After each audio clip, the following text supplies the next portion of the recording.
don't know about you, but that looks decidedly brown to me. Anyway, good to see the little babies working. So what that is telling us is that the gravity storm overflow is compromised. The small amount of final effluent is unable to get into the gravity outfall, the consented discharge outlet, due to the volume of flow.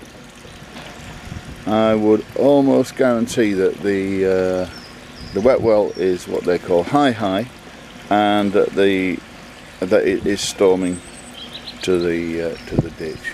The filter arms on the filter bed are turning at an absolute snail's pace, and only just began turning. I would suspect that the majority of the sewage hitting this treatment works is actually passing into the ditch rather than going forward for treatment. But anyway, this kind of confirms that the capacity of the sewer and its ability to discharge is compromised. That is why that little pump fires off, because its natural, normal, consented route is blocked. Now, when this ditch rises a little bit, and it is an or both, or one, or they act in tandem, individually, when the flow hitting the works becomes too great, or when this ditch rises and closes this valve completely, and we're in lockdown.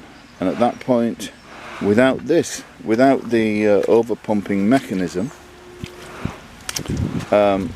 we are in grave danger of sewer flooding, which, as Yorkshire Water knows, is yet another criminal offence.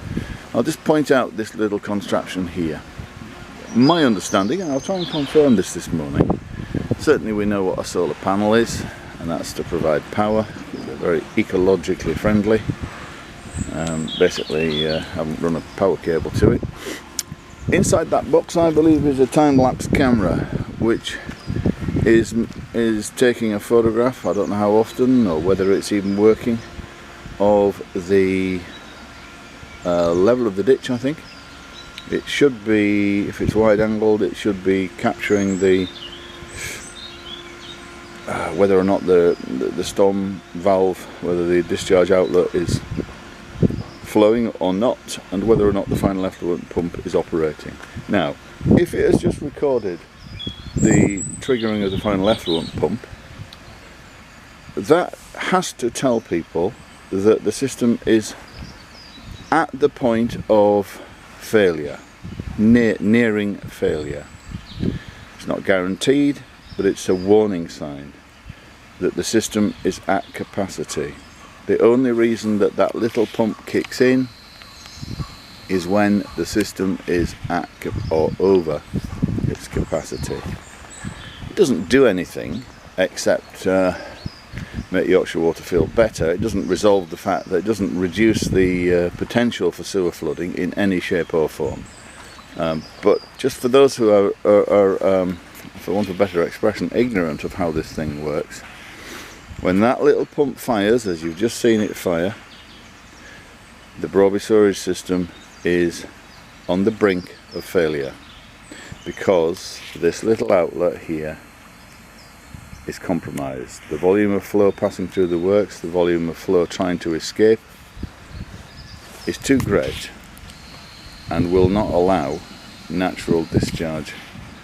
Hence, we need the pump.